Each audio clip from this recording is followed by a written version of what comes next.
Olá, seja bem-vindo a mais uma aula do nosso curso introdutório de Parse Server. E agora nós precisamos falar sobre um assunto que é um pouquinho chato, mas infelizmente é algo extremamente importante que nós precisamos saber para manter a segurança do nosso projeto no Parse Server.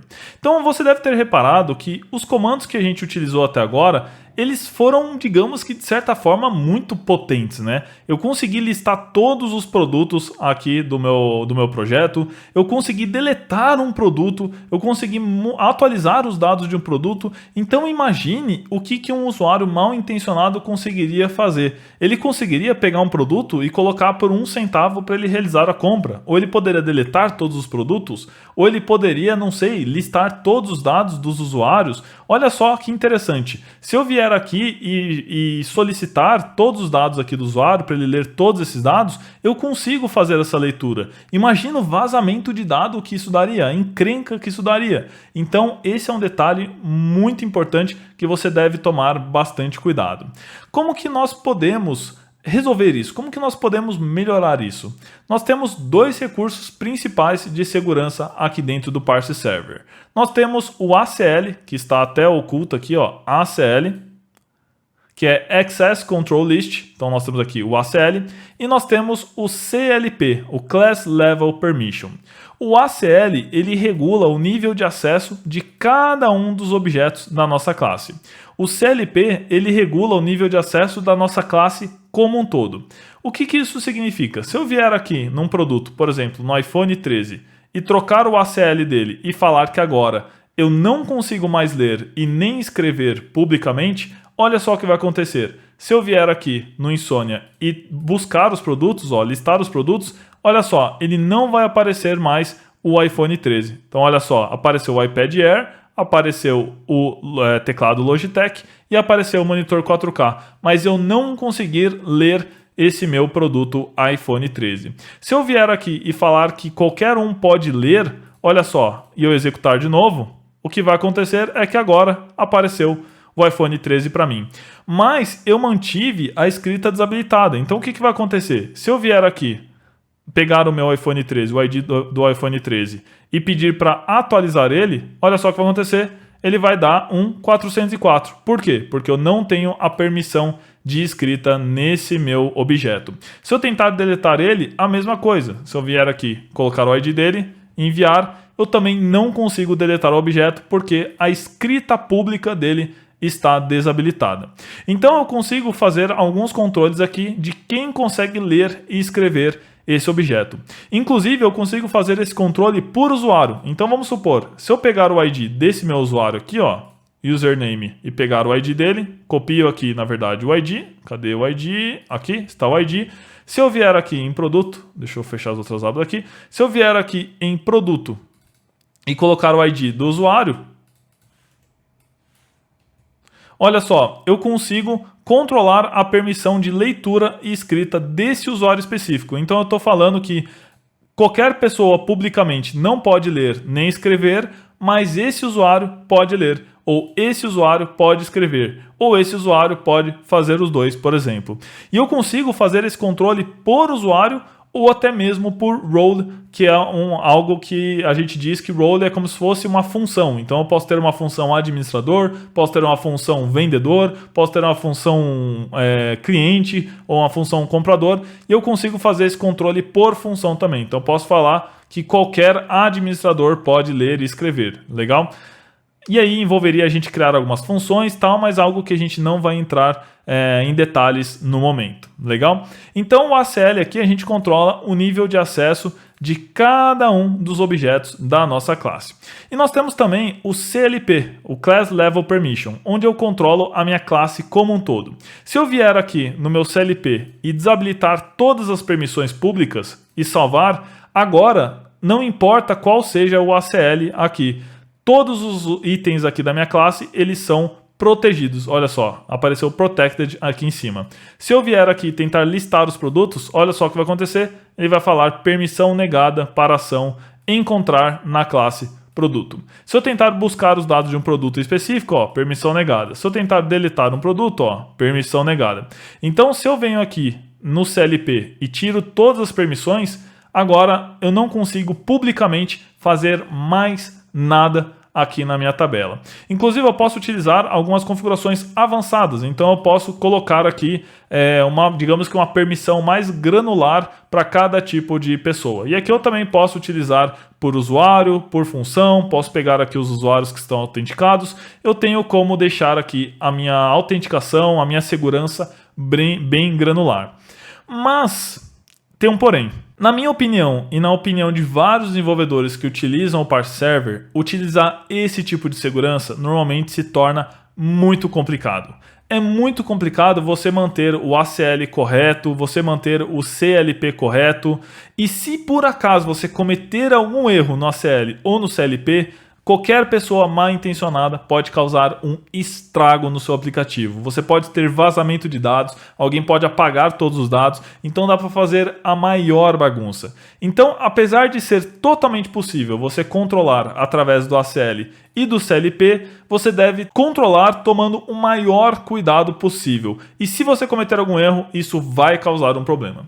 Então, normalmente, eu não gosto muito de trabalhar com ACL e com CLP. Eu gosto de trabalhar de uma outra forma que já eu vou explicar para você. Outro detalhe muito importante também é o seguinte. Eu vou habilitar de novo aqui o CLP, só para a gente conseguir ler os dados aqui. Legal. Vamos supor que tenha uma coluna nossa aqui que ela seja, digamos que, privada. Eu não quero expor essa coluna para o usuário de jeito nenhum. Eu não quero que as pessoas saibam quanto que eu tenho de estoque. Ou, por exemplo, se eu tiver uma coluna que indique qual o valor que a loja paga pelo produto. Então vamos supor que o iPad Air, a loja compra por 3 mil e vende por 4 mil. Eu poderia ter uma coluna aqui que indica qual o valor que a loja paga para comprar o produto para depois revender. E seria uma coluna totalmente sensível. Eu não poderia divulgar essa coluna em nenhum local.